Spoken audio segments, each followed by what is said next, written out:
ಈಗ ಚುನಾವಣೆ ರಾಜಕೀಯದಿಂದ ಮೊನ್ನೆ ಮಾಜಿ ಮುಖ್ಯಮಂತ್ರಿಗಳು ಸಿದ್ದರಾಮಯ್ಯ ಅವರು ಚುನಾವಣೆ ರಾಜಕೀಯದಿಂದ ನಿವೃತ್ತಿ ಆಗಿರ್ತಕ್ಕಂಥದ್ರ ಬಗ್ಗೆ ಮತ್ತು ಚುನಾವಣೆ ರಾಜಕೀಯ ಅಂದಿನ ವ್ಯವಸ್ಥೆಗೂ ಇಂದಿನ ವ್ಯವಸ್ಥೆ ಬಗ್ಗೆ ಅವರು ತುಲನೆ ಮಾಡಿರ್ತಕ್ಕಂಥದ್ದು ಅದು ಸತ್ಯಾಂಶ ಇದೆ.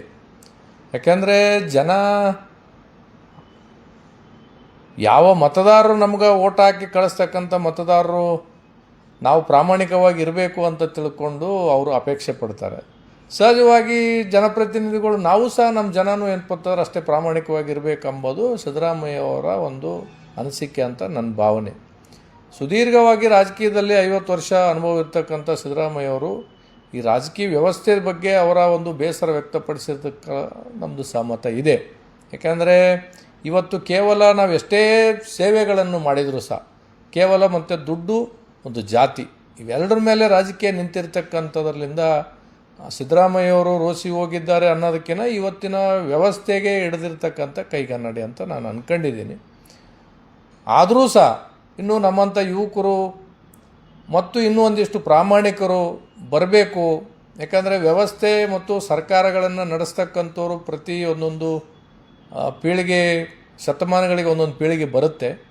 ಬಂದವರು ಸಹ ಪ್ರಾಮಾಣಿಕವಾಗಿ ಇರಬೇಕೆಂಬುದು ನನ್ನ ಒಂದು ಅಪೇಕ್ಷೆ. 2028 ಚುನಾವಣೆ ವೇಳೆ ಕಾಂಗ್ರೆಸ್ಗೆ ಮತ್ತಷ್ಟು ಇದಾಗೋದಿಲ್ಲ ಅಂತ ನೋಡಿ. ಯಾವತ್ತು ಈ ರಾಜ್ಯದಲ್ಲಿ ಸಿದ್ದರಾಮಯ್ಯವರಿಂದ ಕಾಂಗ್ರೆಸ್ ಇರ್ತಕ್ಕಂಥದ್ದು ಅದು ಜಗಜ್ಜಾಹಿರೋದು ಎಲ್ಲರಿಗೂ ಗೊತ್ತಿರ್ತಕ್ಕಂಥದ್ದು, ಅದ್ರಾಗೇನು ಪ್ರಶ್ನೆನೇ ಇಲ್ಲ. ಇವತ್ತು ಸಿದ್ದರಾಮಯ್ಯವರು ಹೋದ ಮೇಲೆ ಕಾಂಗ್ರೆಸ್ಸಿಂದು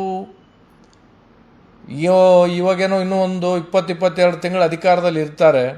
ಅದು ಸ್ವಲ್ಪ ಚಲೋ ಕಾಣಿಸುತ್ತೆ. ಅಧಿಕಾರದಾಗಿದ್ದಾಗ ಸಹಜವಾಗಿ ಜೇನಿದ್ದಲ್ಲಿ ಜೇನಿನ ನೊಣಗಳು ಬರ್ತಕ್ಕಂಥದ್ದು.